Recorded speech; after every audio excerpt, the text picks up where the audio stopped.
Let's continue on to the next frame, the failure rate frame, and look at the calculations for that. So if we look at our help file, let's see, let's click the Predict Failure Rate in TTF tab, and you can see it discusses the formulas.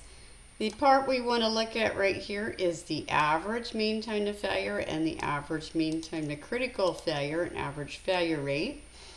Okay, the other MTTF calculations that are point in time, we're going to discuss that in a different video. For right now, we just want to look at this average computation. So let's look here, and we're going to look at the inputs here. The inputs are the total defects predicted in operation, which is this tab, this frame right here, and the average usage hours per month and the scheduled time in years for the release. So we get those two from the required inputs tab. So let's go revisit the required inputs tab. You'll see the scheduled time in years for this product release is 1 year. So that's 12 months, and the average operating hours of the software per month is 65 hours. That was an input. So then the calculation is actually pretty simple for the average failure rate. Well, actually, let's do the average MTTF first. That would be the total defects here. So let's just do our nominal operational defects first. So we're going to have, I'm just going to round up, make it simple, 443 divided by 65 hours per month, and there are 12 months in a year. When you divide that out, you will get 0.56759,861. Okay, if we do the same thing with the lower bound, 221 and some odd change times or divided by 65 times 12, we will get around 0.2838, and the upper bound is proportionately bigger at 664 divided by 65 times 12. So that's how we get the average failure rate. The average MTTF is really simple. It's just 1 over the failure rate, because we are assuming an exponential model for operation. We're assuming the software is in operation. So that is just simply the inverse of the row right above it. The average critical failure rate, basically what we're going to do here, if we look at our help file, let me get rid of the pen there, look at our help file. The mean time to critical failure is the total critical defects predicted in operation. And the critical defects is simply the operational defects times the percent of those that are estimated to affect availability. So let's look at our required inputs over here. Okay, the typical fraction of defects in operation that affect availability we have entered at 0.0909. That was the best estimate based on some past experiences with past programs with this product or this company.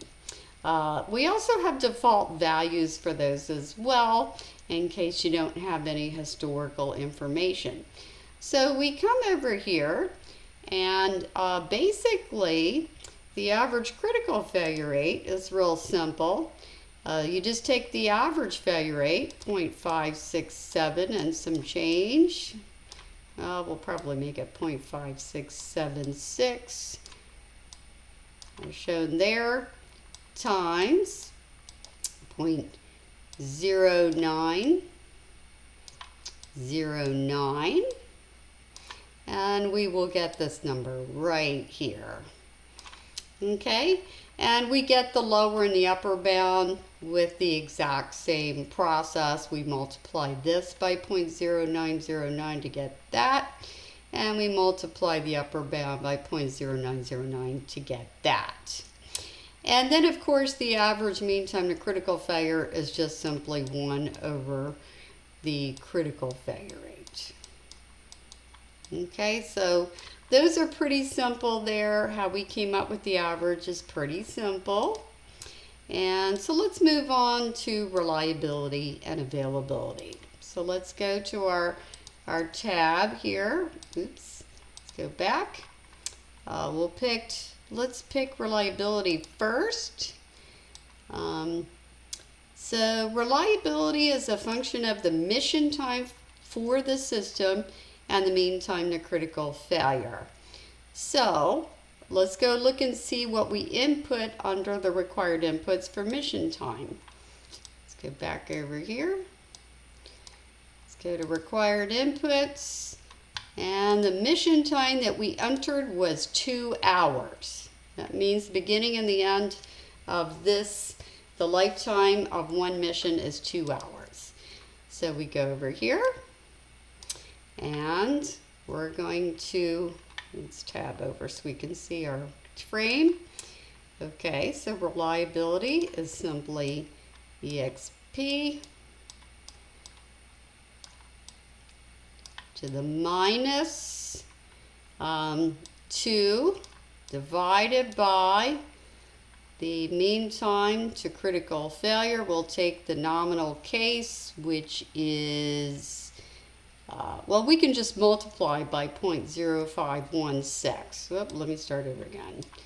EXP to the minus 2 times 0.0516.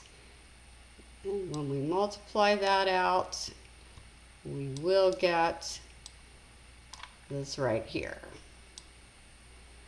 0.901956. So it's simply e to the minus 2 hours times this average critical failure rate.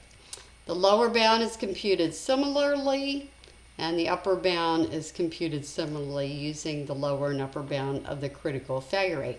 We don't have lower and upper bounds for mission time because that's a given. Okay, let's look at availability now. Oops, get rid of the pen. Availability is computed, let's go back to our help page, is the this should be mean time to critical failure over mean time to software restore plus mean time to critical failure. Okay, so let's go find out what our mean time to software restore was estimated to be. Go to the required inputs. All right, they estimated the mean time to software restore to be 0.1 hours. There is a whole computation on how to get that. It's a function of the average of the restart time, reboot time, workaround time, and upgrade time. And that was computed to be 0.1 hours. We go over here. Our availability now for the nominal case, we simply take the 19.38 hours over 19.38. My handwriting is atrocious. Plus 0.1 hours. And that will come out to be 0.99486701. We do the same computations for the lower and upper bound. And we don't use a lower and upper bound on the mean time to software restore, although I guess that could be done. But we use the same mean time to software restore, and that's how we get those computations. Okay, in our next module, we'll discuss how we get the point in time estimates for this one. Thank you and have a good night.